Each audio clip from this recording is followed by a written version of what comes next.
Hello, hello guys! Eto na naman ako at nagbabalik. Siyempre, bakit ako na-stop? Ayun, medyo pinalo tayo ni Meta na hanggang ngayon, di ba? So, kailangan ko mag-record and then kailangan ko rin sa inyo ipakita itong napakasarap at napakamalinamnam talaga na recipe. Ano ba ito?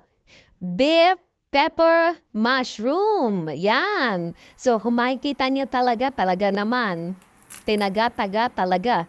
Kulang na lang gawing giniling. Etong baka. At dito guys, kailangan natin ng maraming bawang. Kaya kailangan pitpitin. Hindi naman kailangan durug-durugin o pinupinuin. Pero kung masipag kayo, kapareho ko, turugin nyo na rin, pinupinuhin nyo rin.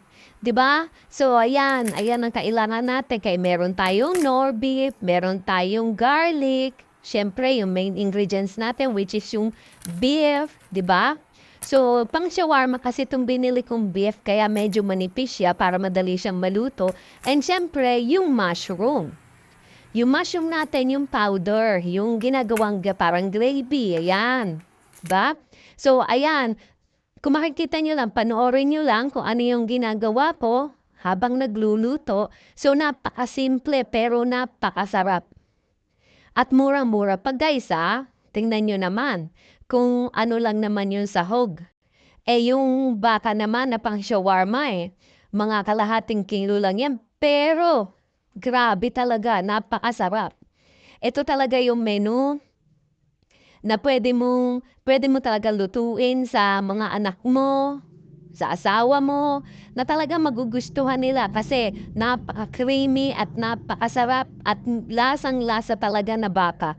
At simple lang. Ayan, tignan nyo naman. O siyempre, masipag ako kaya tinatadtad ko rin yung bawang. Ayan. So, siyempre, ayan, pagkatapos ko yan tadtabin, wag naman sana mahiwa yung daliri. Joke lang. Ayan na. Sige, tadtad, ang sipag. Ayan, binalikan ko na uli yung baka. Pinira-piraso. Kasi mahahaba siya. Yung pang shawarma ba? 'Di ba? Yan. Ay, hindi pa pang shawarma.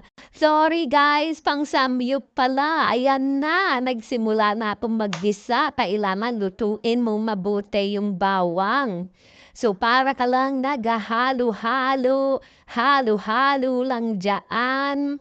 'Di ba? Ayan, sige, halu-haluin natin yung bawang hanggang maging lightly brown.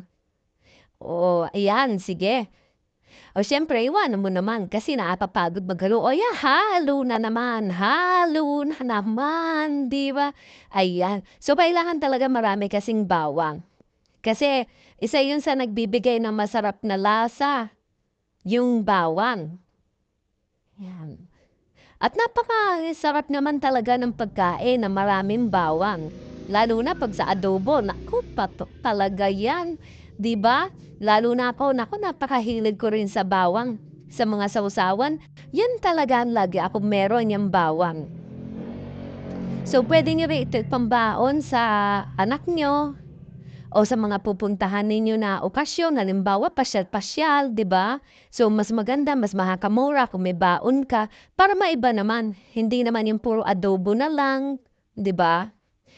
Sige. Yan, medyo brown na siya.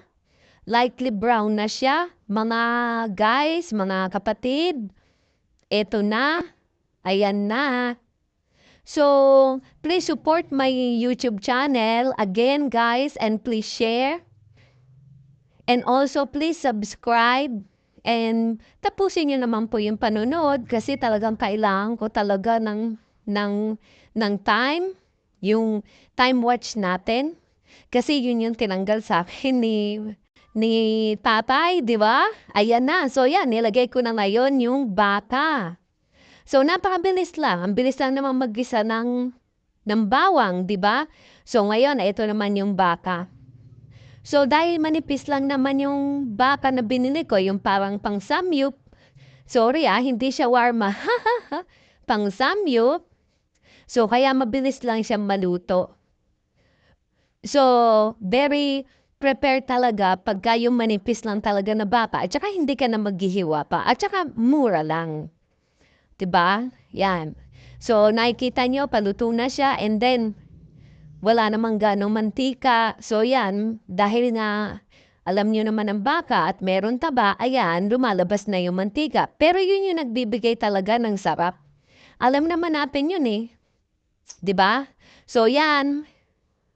So, yeah, ayusin. Ay, ito yung maganda rito sa beef pepper mushroom. Wala ka na ibang ilalagay. Kung hindi, gisa mo lang mabuti. 'Di ba? Yung bawang at yung baka, ayan, maglagay lang ng konting soy sauce. Pangkulay lang yan para lang magkakaroon lang ng kulay. Pero optional naman. Kung ayaw mo, okay lang. Medyo kasi maputla ang dating. So, kaya kasi yung mushroom medyo maputla rin yun. So, after niya na yan, medyo papalambot na yung baka. Tinakpan ko pa para mas mabilis siya lumambot. Ayan. So, nilagyan ko na ng pepper. Medyo madami ng konti ang pepper kesa sa dating mga luto kasi nagdadala rito ng lasa is yung mapaminta. Is yung lasang pepper, 'di ba? Yan. So ayan, nilagay ko na rin yung mushroom, yung kinap na mushroom. Yan, nakita nyo ha, yung buong mushroom yan na kinap. So after nyan, papakuluan lang, sandali. Ayan, makikita mo na, oh. Yan, nilagyan ko uli ng pepper and then after nyan, so ilang kulo lang. So ayan, makita mo na, tapos na. Sarap! So, ayan guys, ito mabilis na lang to. Gawa tayo ng gravy. So, ito yung powder. Pinor natin, nilagyan natin ng tubig. And then, titimplahan mo lang. Lagyan mo rin ng paminta. Yan. Tapos yan, nor, lagyan mo rin siya pagkulo. Tapos na yon, pwede mo siyang gawing gravy or pwede mo rin siyang ihalo doon sa baka. Ako, ginawa ko lang siya as gravy. Yun lang.